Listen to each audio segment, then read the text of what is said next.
रिश्वतखोर बहू। ये क्या बात हुई? तुझे पता भी है तो क्या बोल रही है बहू? एकदम सही बोल रही हूँ।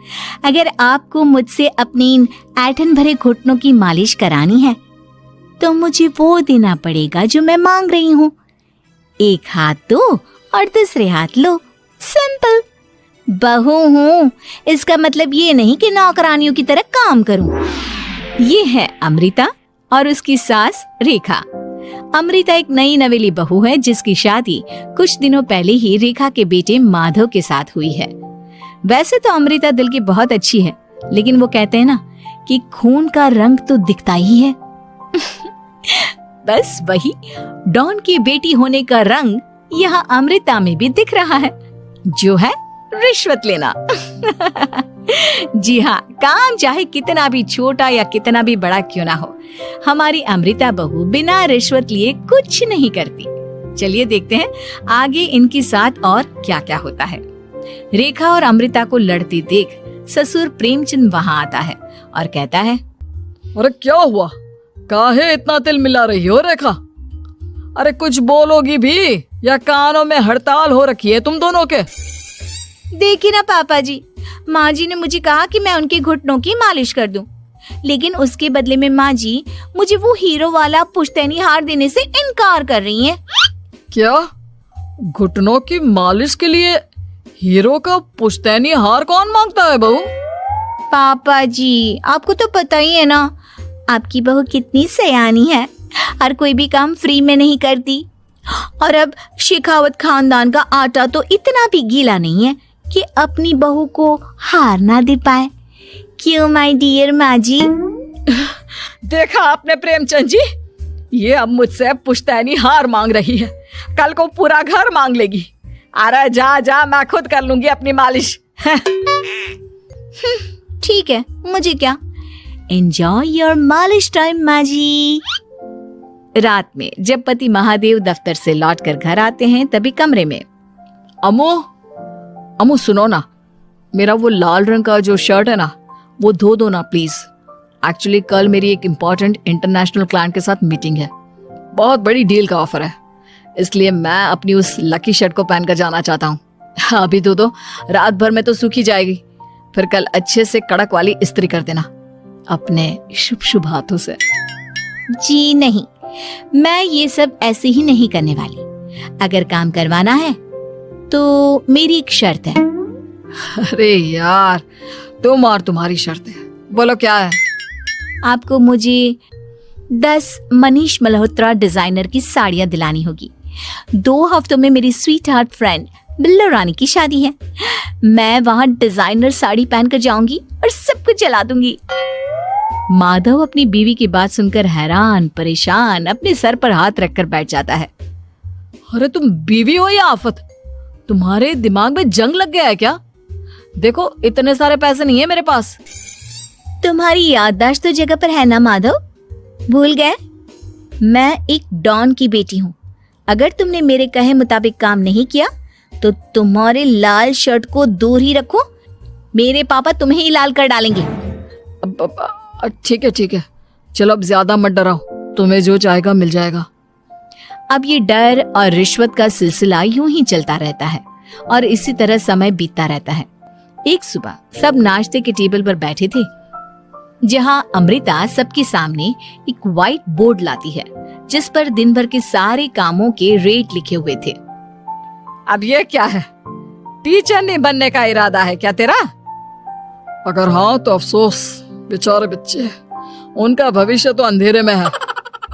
आप लोग बेकार की बातें बंद कीजिए और आंखें खोलकर ठीक से पढ़िए क्या लिखा है।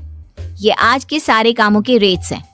आलू पराठे, चाय, दाल, रोटी, चावल, सब्जी, हलवा, मिठाई, रसोई की सफाई, वॉशिंग मशीन में कपड़े धोना, ओखल में मसाले कूटना और माँ जी और पापा जी के अलमारी की सफाई करना।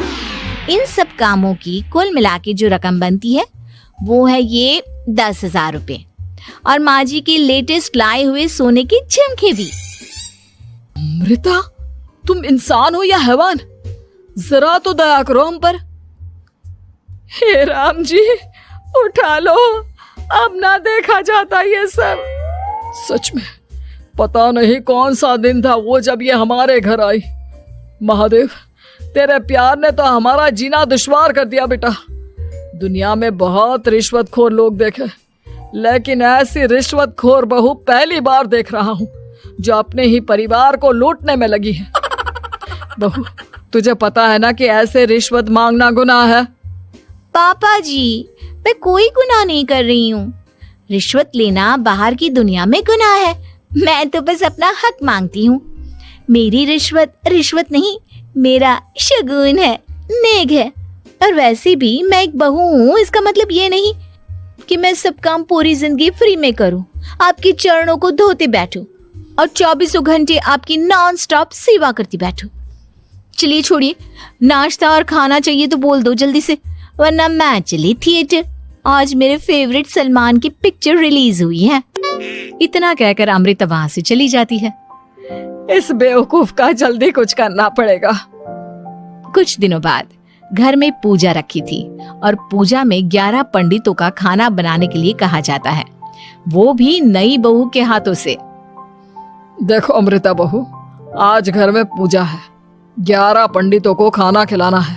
56 भोग बना पाओगी? उन्होंने कहा है कि नई बहू के हाथों का खाना ही होना चाहिए, नहीं तो मैं रेखा को ही बोल देता हूँ। ओ कम ऑन पापा जी, खाना तो मैंने फ्री फंड में अपने घर में भी कभी ना बनाया, तो अब आपको क्या लगा कि पूजा का नाम लेकर आप मुझे अपनी झांसी में फंसा लोगे? अरे कल मुही, बस अब बस, पहले सुन भी ले क्या कह रहे हैं हम। तुम्हें जितने पैसे चाहिए, जितने तोहफे चाहिए, सब ले लेना, बस पूजा पाठ में कोई बाधा नहीं आनी चाहिए। ओहो, ये हुई ना समझदारी वाली बात। ठीक है, अब आप लोग निश्चिंत रहिए, मैं ऐसा खाना बनाऊंगी कि उन 11 पंडितों की 11 पुश्तें भी मेरे खाने के स्वाद को याद रखेंगी। अमृता पंडितों के लिए खाना पकाती है और पूजा संपन्न होने के बाद उन्हें केले के पत्तों पर खाना परोसती भी है, जिस पर खाने का पहला निवाला खाते ही वो क्या भोजन है। हम इतनी जगहों पर जाते हैं, लेकिन इतना अच्छा स्वाद तो काफी मुश्किल से चखने मिलता है। रेखा जी, प्रेमचंद भाई साहब, आप लोग सच में भाग्यवान हो कि आपको इतनी सर्वगुण संपन्न बहू मिली है, जिसके हाथों में साक्षात माँ अन्नपूर्णा विराजती है। सर्वगुण संपन्न, सबको संपन्न कर देगी यह खूंखार औरत। कुंडली मार कर बैठ गई है मेरे बेचारे बेटे के जीवन में। एक मिनट, अरे ये बात मेरे इस बूढ़े दिमाग में पहले कैसे नहीं आई? इस अमृता की बच्ची को मैं अपने घर से बाहर कैसे निकालूं?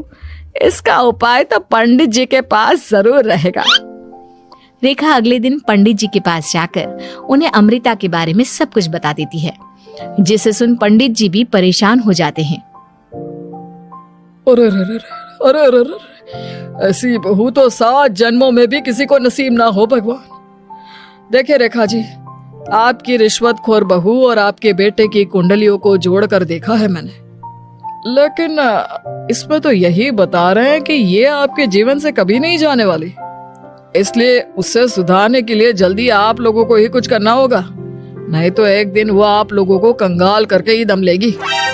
नहीं, ऐसा हरगिज नहीं होगा। मैं कुछ करूंगी, हाथ पे हाथ धरे नहीं बैठूंगी मैं।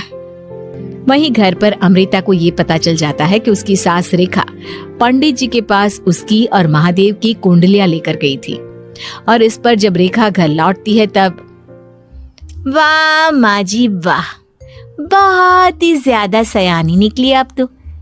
लेकिन मैं आपको एक बात बताना चाहती हूँ कि मेरी और महादेव की कुंडलियां जोड़कर पूजा पाठ और हवन करके भी कुछ नहीं मिलेगा, क्योंकि मैं ऐसी बला हूं जो आप सबकी जिंदगियों से अब कभी नहीं टलने वाली, फिर चाहे आप कितने भी टोटके हवन या उपाय कर लें।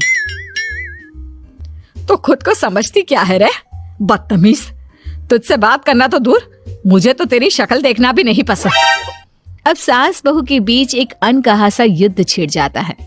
दिन बीतने लगते हैं, लेकिन एक दिन अचानक रेखा की तबीयत हद से ज्यादा खराब हो जाती है और उसे सांस लेने में भी काफी दिक्कत और परेशानी महसूस होती है। जब उसे डॉक्टर के पास ले जाया जाता है तब डॉक्टर चेकअप करके कहते हैं, देखिए, मैंने सारे टेस्ट करके देख लिए हैं और रिपोर्ट्स को क्रॉस चेक करके ये पता चला है कि रेखा जी को गंभीर दिल की बीमारी है। उनके फेफड़ों में भी काफी सूजन आ गई है। उनका जल्द से जल्द ऑपरेशन करना होगा, वरना आई एम सॉरी टू से उन्हें बचाना मुश्किल हो जाएगा। ये खबर सुनकर प्रेमचंद और माधव दोनों हक्का बक्का रह जाते हैं। लेकिन डॉक्टर साहब, कितने पैसे लगेंगे ऑपरेशन के लिए? और उसके बाद रेखा पूरी तरह ठीक तो हो जाएगी ना? जी हाँ, इस ऑपरेशन के बाद वो बिल्कुल ठीक हो जाएंगी, लेकिन वो तभी हो सकता है जब ऑपरेशन टाइम से हो पाएगा।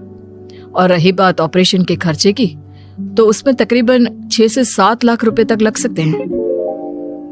जहां एक तरह सब रेखा की तबीयत और ऑपरेशन को लेकर परेशान होते हैं, वहीं घर पर रेखा को बिस्तर पर देखकर भी अमृता के अंदर जरा भी दया नहीं आती। ओ माँ जी, ये अपना फालतू का मेलोड्रामा बंद कीजिए ना आप। मुझे पता है आपको मुझे रिश्वत नहीं देनी है और घर के सारे काम मुझसे मुफ्त में करवाने हैं, इसीलिए आप ये सब कर रही हो ना। सीरियसली अमृता, ऐसे हालात में तुम ऐसी बातें कैसे कर सकती हो? हम यहाँ परेशान हैं कि ऑपरेशन कैसे कराएंगे, बैंक में इतने पैसे भी नहीं है, और तुम माँ को ताने सुना रही हो। अरे अमृता बहू, मैं भला ढोंग क्यों करूंगी? हम 6 से 7 लाख का बंदोबस्त कैसे करेंगे? करेंगे पापा, कैसे भी करेंगे। अमृता, अगर कभी भी जिंदगी में तुमने मुझसे सच्चा प्यार किया है, एक पल के लिए भी सही, तो तुम्हें आज इस परिवार, इस घर की नींव, मेरी माँ को बचाना होगा। हमने अपना सब कुछ तुम्हें दे दिया है, अब तुम्हारी बारी है अपने किए का हिसाब चुकाने की। मुझे पता है तुम्हारे अंदर भी दिल है। अमृता बिना कुछ कहे वहां से चली जाती है और अपने कमरे में जाकर वो अलमारी में से अपनी माँ की तस्वीर को निकालकर अपने सीने से लगाती है और भावुक हो जाती है। माँ, आपके जाने के बाद पापा ने ही मेरा ख्याल रखा, लेकिन उनकी वजह से ही मुझ में काफी बुरी आदतें भी आ गई।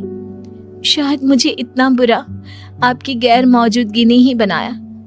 मैंने कभी आपकी लोरी नहीं सुनी, आपकी गोद में नहीं सोई, आपके हाथों से अपने बालों की चंपी नहीं करवाई, क्योंकि वक्त से पहले ही आप मुझे यहाँ छोड़कर चली गई। लेकिन अब मैंने जितना भी इस घर से लिया है, उतना सूद समेत चुकाने की बारी आ गई है। अब मैं अपने रहते अपने प्यार को भी उसी दर्द से नहीं गुजरने दे सकती जो मैंने आपके नहीं होने से सहा है।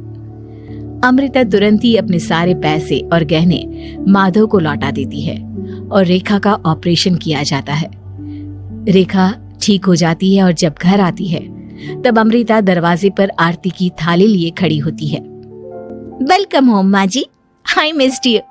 पता है कितने दिनों से किसी के भी साथ लड़ाई नहीं की थी मैंने, और ना ही किसी से रिश्वत मिली मुझे। क्या? हमें तो लगा था कि तेरी अकल ठिकाने आ गई है, लेकिन तू तो अभी भी जैसी की तैसी ही है। माँ जी, पूरी बात तो सुनिए। हाँ, ये सच है कि मैं रिश्वत लिए बिना नहीं रह सकती लेकिन अब ना मेरी रिश्वत बदल गई है। अब मुझे हर काम के बदले झप्पी, अपनापन, प्यार और अपनी इस माँ का दुलार चाहिए ये सब तो हम तुझे भर भर के दे सकते हैं बेटा। पूरा घर एक साथ अमृता को जोर की झप्पी देता है और सब हंसते मुस्कुराते घर के अंदर चले जाते हैं।